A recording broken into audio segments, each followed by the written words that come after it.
தமிழக வெற்றிக் கழகத்துடன் கூட்டணி வைப்பது குறித்து தேர்தல் நெருங்கும் போதுதான் கூற முடியும் என தமிழக காங்கிரஸ் கமிட்டியின் சட்டப்பேரவை குழு தலைவர் ராஜேஷ்குமார் தெரிவித்துள்ளார்.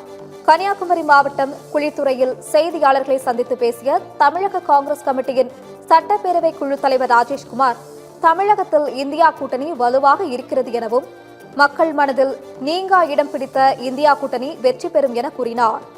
மேலும் அதிமுக பாஜக கூட்டணியில் இன்னும் மிகப்பெரிய அளவில் பிளவு ஏற்படும் என கூறிய அவர், அங்கு இருக்கும் கட்சிகள் கூட இந்திய கூட்டணிக்கு வர வாய்ப்புகள் இருக்கிறது எனவும் கூறினார். மேலும் தமிழக வெற்றிக் கழகத்துடன் கூட்டணி வைப்பது குறித்து தேர்தல் நெருங்கும் போதுதான் கூற முடியும் என அவர் கூறினார். அனைத்து இந்திய அண்ணா திராவிட முன்னேற்ற கழகம் பாரதிய ஜனதா கட்சியோடு இணைந்து அவர் பணியாற்றி கொண்டிருக்கார். அவர் வேலை எல்லாம் பிஜேபியில இருக்கக்கூடிய தலைவர்களும் கூட சேர்ந்து அவங்க இப்போ அந்த பிரயாணம் வந்துட்டு இருக்கு. ஆனா அவர் நினைக்கிறது அவருடைய விருப்பம். ஆனா தமிழ்நாட்டில் இருக்கக்கூடிய சூழ்நிலையை பொறுத்தவரையில இந்தியா கூட்டணி மிக வலுவாக இருக்கிறது. மக்கள் மனதில் நீங்காத இடத்தை பெற்றிருக்கக்கூடிய இந்தியா கூட்டணி நிச்சயமாக வரக்கூடிய தேர்தலில் இந்தியா கூட்டணி வெற்றி பெறும்.